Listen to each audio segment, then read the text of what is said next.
This episode of Toy Time is brought to you by Christy Howe. Miss Howe is the 2019 Burroughs Wellcome Fund Southeast Teacher of the Year. Come along on this journey as you explore the exciting world of creativity and imagination. Hey there, welcome to another edition of Toy Time, teaching on your time. My name's Mrs. Howe, and I am super excited that you've chosen to tune in and learn with me today. Thank you for being here. I brought a friend to learn with us today. Some of you may recognize her from an earlier lesson called Picture Magic. But if not, don't worry, because I'm going to tell you all about her right now. This is my friend Isabel the Inventor. You may notice she's a squirrel, and she has a very important job. She invents things. And she does this by using her imagination to see ordinary things in new ways. That's what we're going to do together today. We're going to use our imaginations, our creativity, to take everyday, ordinary items and see them in new, wonderful, exciting ways. Are you ready? Awesome, me too. We're going to start by reading one of my favorite stories. It's called Animal Soup, and it's written by Todd Doodler. Before we begin, I want you to find a place where you can get comfortable and ready to listen to the story. I also want you to make sure that your brain is turned on full power, because this book is going to invite us to make predictions as we make animal soup. And I want your brain to be ready to help me make predictions as we read this book together. Go find a comfy seat, and I'll be right here when you're ready.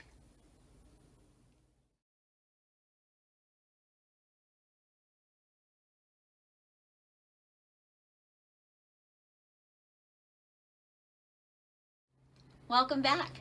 Are you ready to read? Super. Here is Animal Soup. What would I be if I had wings to fly, but walked very slowly instead? Let me think about that. What would I be if I was part bird and part turtle? Bird and turtle? Turtle and bird. Any predictions?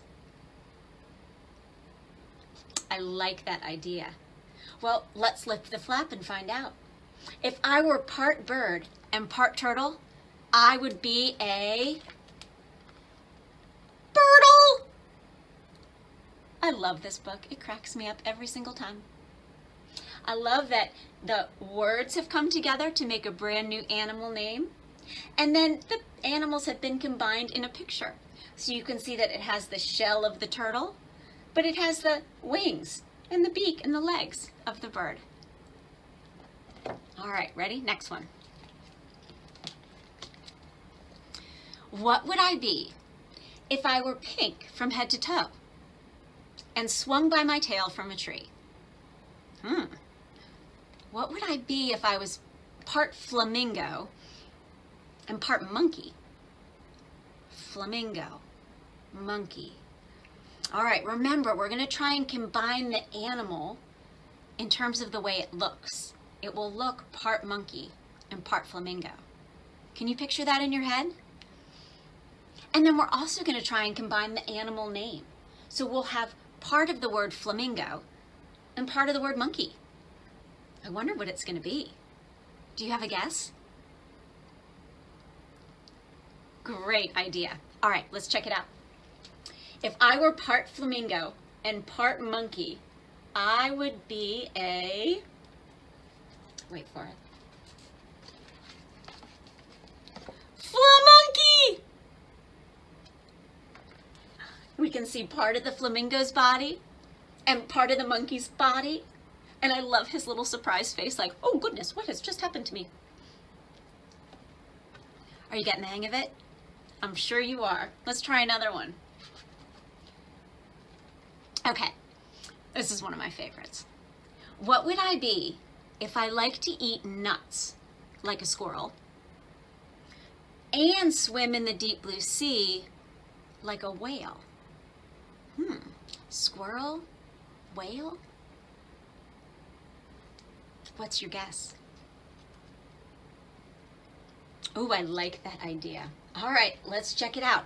If I was part squirrel and part whale, I would be a squale. I love this picture. I love the teeny tiny little squirrel feet and the acorn popping out of the blowhole and the little squirrel teeth right on the big old whale, just like that, and the big curly tail. This book brings me so much joy. I hope you're having fun reading it too. Let's give another one a try. What would I be if I looked like a log and I had eight long arms to dangle? Well, so now this one could be tricky because this could be an alligator or a crocodile. You decide which one you want it to be. And then you come up with, what would you look like if you were part crocodile and part octopus, or part alligator and part octopus? Then think about what your name would be. Can you combine part of the name alligator or crocodile with the word octopus? I think I might know what it is. If I looked like a log and I had 8 long arms to dangle, I think I would be a croctopus. Crocodile plus octopus equals croctopus. Only a couple more. What would I be if I had black and orange stripes, like this tiger, and a horn on the end of my nose, like this rhinoceros? So we got tiger and rhinoceros, or rhinoceros and tiger. How can you put them together? What do you think we'll see? Make a prediction. I love that idea. All right, let's see. If we were part tiger and part rhinoceros, we'd be a tigeroceros. I see the horns from the rhinoceros and the stripes from the tiger. And I see part of the word tiger here and the rest of oceros, or part of rhinoceros, right there. I love making animal soup with you. This is so much fun. All right. What would I be if I pounded my chest like a gorilla and I scooped fish right out of the ocean like a pelican? All right, you got the hang of this now. We're part gorilla, part pelican. What do we look like? What does our name sound like? Take a minute to think. I'm going to think too. Maybe Pelarilla or a Pelicanarilla? I don't know. Those are just some of my predictions. What's your prediction? Great idea. All right, let's turn the page and see. If we were part gorilla and part pelican, we would be a gorilla can. This poor gorilla, he's like, why am I eating fish? This is so silly. And this is our last one, our last chance to make animal soup. Here we go. What if I had a long neck like a giraffe and I sprayed water from my trunk like a spout, like this elephant here? Let's think giraffe, elephant. All right, in my brain, I'm imagining what that might look like. It's kind of silly. And then I'm also combining some of the words from giraffe, some of the letters from giraffe, with the letters from elephant to make a new animal name. Maybe it's an eleaph. I don't know. What do you think? What's your prediction? Wow, you have great ideas. It is so fun to learn with you. All right, let's turn the page and find out. If we were part giraffe and part elephant, we would be a girelephant. I love it. I wonder how that long neck holds up that big elephant head. So what'd you think about the book? I hope you enjoyed it as much as I do. Now let's get ready to do an activity together. We're going to be making some animal soup. For this activity, you'll need a piece of paper and something to draw with. Pencil, crayon, marker, your choice. Now I'll also have some pictures of animals and some scissors. You're welcome to gather those as well if you like, but they are not necessary. Take a minute to go get your supplies. I'll be right here when you get back.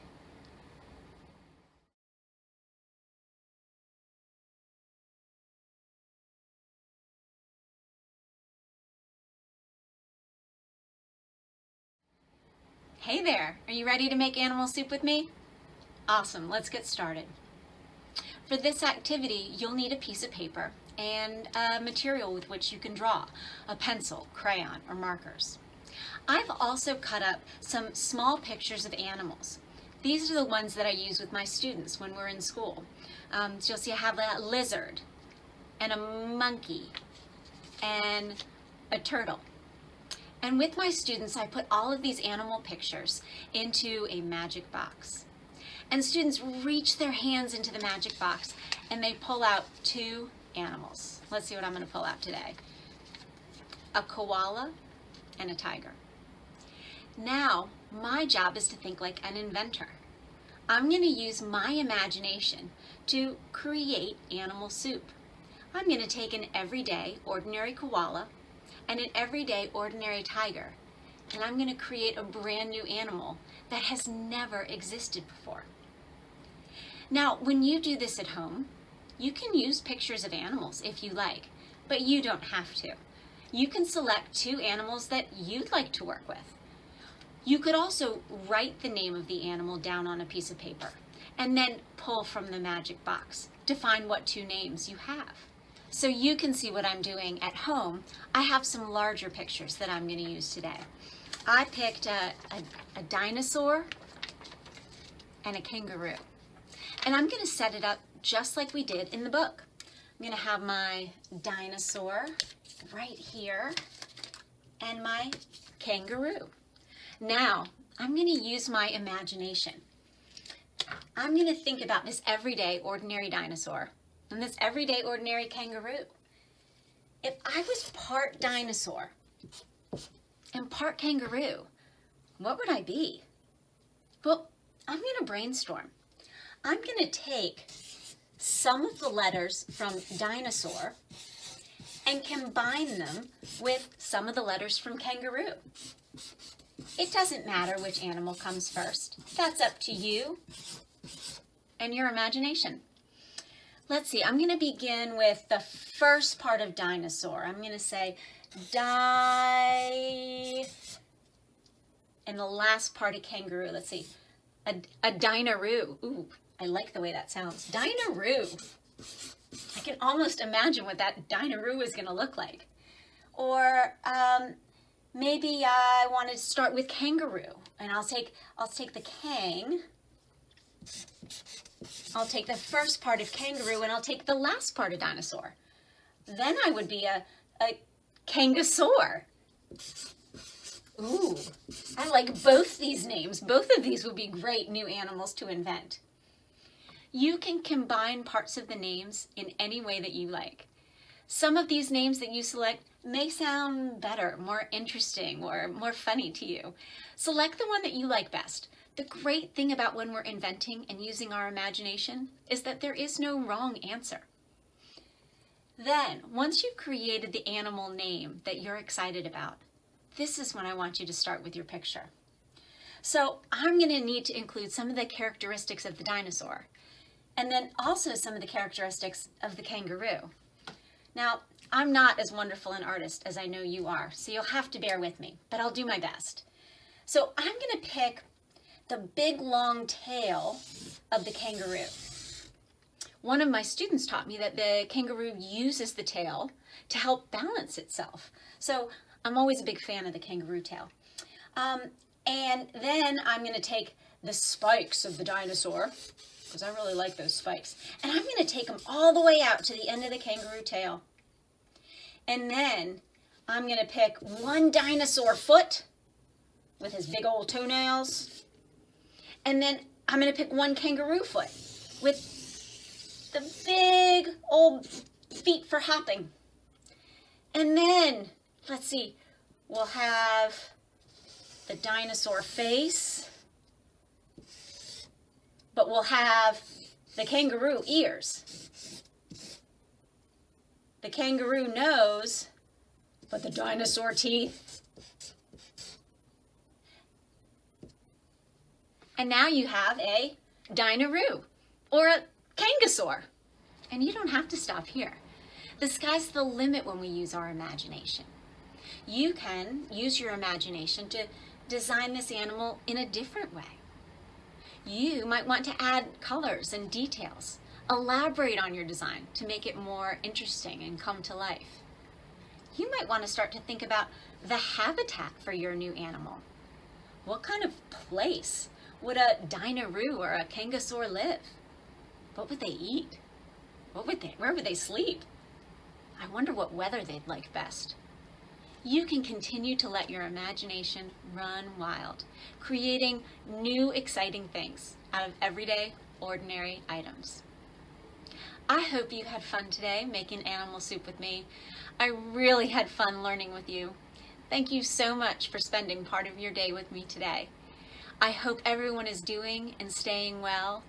And I look forward to seeing you again soon on another episode of Teaching on Your Time. Thanks for being here. Bye.